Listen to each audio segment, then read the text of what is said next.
Assalamualaikum warahmatullahi wabarakatuh. Waalaikumsalam warahmatullahi wabarakatuh. Baik, di sini kami dari kelompok 1 akan mendiskusikan podcast yang berjudul Strategi Pembelajaran pada Masa Pandemi. Baik, sebelum masuk ke diskusi, perkenalkan nama saya Iin sebagai host dan rekan saya Sylvia Ikhromatun sebagai bintang tamu atau narasumber. Baik, langsung aja kita mulai diskusi pada kali ini. Di sini saya ingin mengajukan pertanyaan kepada Sylvia. Menurut kamu, dari sekian banyak metode yang kita pelajari, yang mana sih yang menurut kamu paling efektif digunakan pada masa pandemi sekarang ini? Baik. Kalau menurut aku sih, dari sekian banyak metode yang sudah kita pelajari, yang menurut aku cocok untuk saat ini, yaitu metode ceramah. Menurut aku, metode ceramah emang yang paling efektif. Apalagi pada saat pandemi COVID-19 seperti sekarang ini. Karena proses pembelajaran juga dilakukan dengan sistem jarak jauh kan, atau daring. Sebab pemerintah juga kan melarang ada terjadinya kerumunan. Nah, seperti aplikasi Zoom, Google Meet, dan e-learning, nah itu sangat membantu sih menurut aku dan mendukung banget dalam kegiatan proses belajar jarak jauh. Nah, kenapa menurut aku metode ceramah? Karena metode ceramah merupakan penuturan bahan pelajaran yang secara lisan ya. Metode ceramah juga merupakan metode yang sampai saat ini masih sering digunakan oleh setiap guru. Hal ini selain disebabkan oleh beberapa pertimbangan tertentu, juga adanya faktor kebiasaan baik dari guru ataupun siswa. Nah, guru biasanya sebelum merasa puas manakala dalam proses pengelolaan pembelajaran tidak melakukan ceramah. Nah, kan biasanya guru itu kalau nerangin kalau ngasih materi gitu, caranya biasakan siswanya itu kan kurang paham ya. Nah, terus dijelasin lagi tuh sama guru, akhirnya gurunya banyak ngomong gitu kan. Nah, demikian juga dengan siswanya. Mereka akan belajar manakala ada guru yang memberikan materi pembelajaran melalui ceramah. Biasanya melalui ceramah. Nah, sehingga ada guru yang berceramah berarti ada proses belajar. Dan tidak ada guru berarti tidak ada belajar. Itu kan sekarang sistemnya. Nah, kalau menurut daring saat ini, menurut aku, kan kita kan apalagi kalau menggunakan Zoom dan Google Meet. Kan bisa tatapan muka. Nah, gurunya cenderung lebih aktif menurut aku. Nah, apalagi kan mahasiswa di Indonesia kan rata-rata siswanya cenderung pasif ya, tidak belajar kalau nggak disuruh dulu. Jarang gitu yang mau belajar secara mandiri gitu tanpa disuruh. Itu pun kadang ya kalau ada tugas belum tentu juga siswanya ngerjain. Iya, terus dilihat dari kurikulum seperti kurikulum 2013 ya, siswa kan dituntut untuk mencari materinya tersendiri. Tapi kalau menurut aku, walaupun seperti itu, tetap saja guru-gurunya juga gitu yang akan memberikan materi ya kan. Iya. Jadi nggak seluruhnya siswa yang mencari dan menjelaskan sendiri. Guru juga mempunyai peran untuk menjelaskan lebih detail lagi. Itu kalau misalkan itu akan nggak kondusif gitu loh. Nanti takutnya kan ada yang biasanya siswa yang pinter ya tambah pinter. Jadi yang kurang mampu jadi ketinggalan gitu loh. Jadi belajarnya itu nggak imbang gitu loh. Yang tahu enggak gitu. Karena nanti hasil belajarnya akan berbeda ya. Ya, makanya guru kayak lebih cenderung ke metode ceramah sih, meskipun kegiatan belajarnya dilakukan offline. Kalau kayak online kayak sekarang ini, pasti metode ceramah sih menurut aku yang lebih. Iya, apalagi di saat kondisi seperti ini, waktu pembelajarannya kan dibatasin, nggak kayak waktu offline, lebih terbatas kalau sekarang kan. Mungkin guru lebih enak dengan menggunakan metode ceramah ini. Ya, karena kan guru bisa merangkum jadi keseluruhan materinya.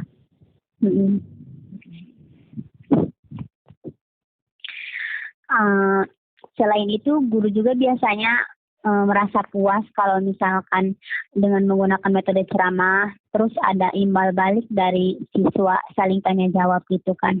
Ya, karena kan metode ceramah ini kan ada juga di dalamnya metode apa ya, demonstrasi, bukan, apa sih yang kemarin kita pelajarin? Expository, Iya, ya. sorry. Nah, kan di situ kan ada apa, peragaan sih kalau di expository, tapi kan kalau untuk sekarang nggak mungkin kan buat tatap muka. Maksudnya kalau peragaan demonstrasi gitu kan harus apa ya, siswanya harus ngeliat langsung gitu, bareng-bareng gitu kan. Nah, kalau sekarang nggak efektif gitu buat. Nah, terus Iya benar. dari ceramah ini kan ada biar aktif gitu kelasnya, ada tanya jawab gitu. Ada apa, timbal balik dari guru dan siswa. Terus selain metode ceramah ini, pasti dong beberapa metode punya kekurangan dan kelebihan. Ya. Menurut kamu metode ceramah ini apa sih kelebihan dan kelemahannya? Ya, iya sih, benar banget, setiap metode pasti punya kelebihan dan kekurangan. Aku kelebihan dari metode ceramah ini adalah yang pertama itu, ceramah itu kan merupakan metode ini merupakan metode yang murah dan mudah. Nah, ya, kenapa bisa dibilang murah dan mudah? Nah, murah dalam artian seperti ceramah tidak memerlukan peralatan yang lengkap. Nah, berbeda dengan metode yang lain seperti yang kayak ya itu tadi, kayak expository itu kan kayak demonstrasi juga ya. Melakukan demonstrasi atau peragaan gitu. Nah, terus sedangkan mudah, kenapa dibilang mudah? Memang ceramah hanya mengandalkan suara guru kan.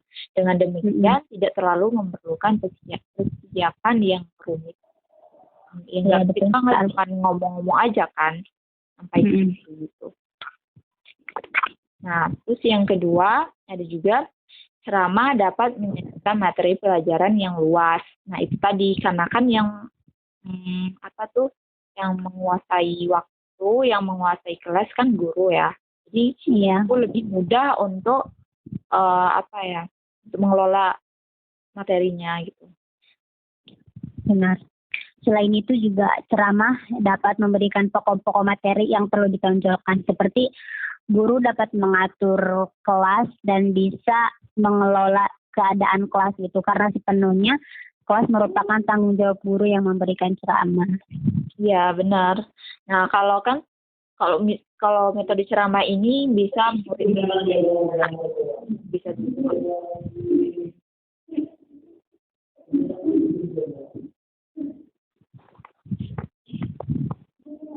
Halo, suaranya terputus ya? Enggak kalau nggak tahu kalau di sini ngomong. Putus nggak suaraku? Suara ini kedengeran nggak? Iya, kedengeran. Nah, ayo lanjut.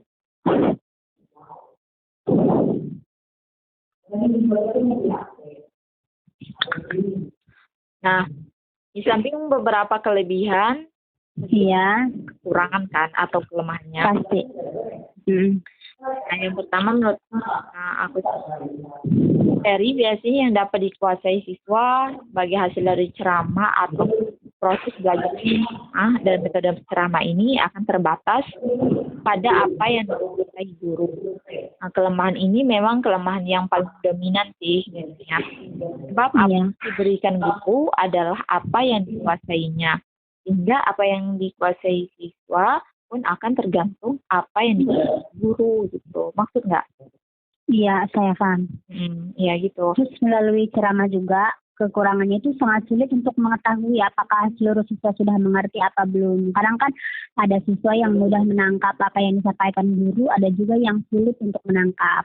Nah, walaupun begitu, guru juga harus memberikan kesempatan untuk bertanya dan tidak ada seorang pun untuk bertanya. Misalkan harus dipancing gitu ya. Iya, benar. Nah, terus kekurangannya juga ada juga yang kalau biasanya kan guru kemampuan tutur baik kata yang tutur yang baik gitu kan, dia siswa. Ceramah sering dianggap sebagai metode yang membosankan kan, sering Iya terjadi. benar. Walaupun secara fisik siswa ada di dalam kelas, namun secara mental siswa sama sekali tidak mengikuti jalannya proses pembelajaran. Biasanya kan misalnya melayang kemana-mana, atau siswa mengantuk, atau karena gaya tutur guru tidak menarik. Coba ya kalau dari itu gurunya itu cuma ngoceh aja, nggak gerak juga, nggak kesana sini. Biasanya kan Iya pasti siswanya bosan. bosan banget, jadi kayak ngedongeng gitu loh guru. Ini nggak efektif. Tapi dari permasalahan itu ada solusi. Misalkan kita sebagai guru bisa nih buat ice breaking atau main game buat nyairin semangat siswa lagi kan. Ada beberapa cara sebenarnya untuk membuat atau memotivasi siswa untuk semangat belajar lagi. Iya benar. Kayak misalkan ice breaking, contohnya kayak permainan apa yang mengedukasi gitu kan. Atau juga melakukan senam otak. Nah, atau apa kayak nyanyi boleh juga kan. Pasti anak-anak sekolah kan suka nyanyi tuh yang gitu. Bolehlah diberi kesempatan untuk untuk yang membuat mereka rileks gitu. Iya.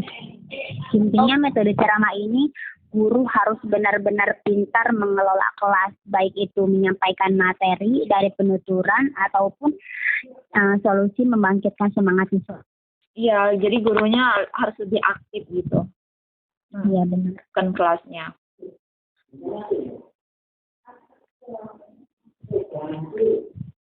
Selain itu, apalagi nih yang menurut kamu menarik di metode ceramah ini? Apa ya? Ya, itu aja sih menurut aku. Oke. Berarti selanjutnya dari yang setelah kita diskusiin, aku menyimpulkan bahwa metode ceramah adalah metode yang secara dominan biasa digunakan oleh guru. Metode ceramah merupakan metode yang sampai saat ini sering digunakan oleh setiap guru atau instruktur. Kelemahan dan kelebihannya merupakan metode yang murah dan mudah seperti yang dikatakan tadi. Dan kelemahannya yaitu siswa cepat bosan dengan metode ini. Tapi kita bisa menggunakan beberapa cara untuk mencairkan suasana kelas. Ya. Ada yang mau disampaikan lagi, siswa? Apa ya? Ada. Oh, baik. Kita tutup aja atau gimana nih? Ya, kalau Mbak Iin ada yang mau disampaikan nggak apa-apa. Ya, mungkin itu aja sih yang udah tadi disimpulin tadi. Jadi intinya kita sebagai calon guru masa depan harus bisa mengelola atau memilih metode pembelajaran yang baik dan benar ya. Ya, benar. Dan juga ini sih menurut aku aja kalau kita kan itu ada beberapa banyak metode kan. Nah, menggunakan misalkan ada sekolahnya nanti bisa mengerjakan minggu ini menggunakan metode ceramah. Nah, betul sekali tuh. Terus minggu depan menggunakan metode eksposisi. Terus lagi bisa jadi.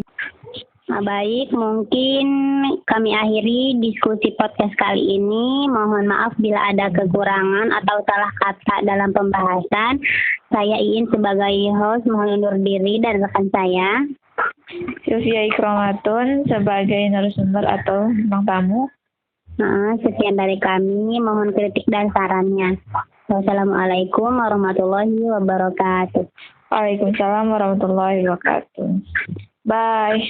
Bye. See you. See you.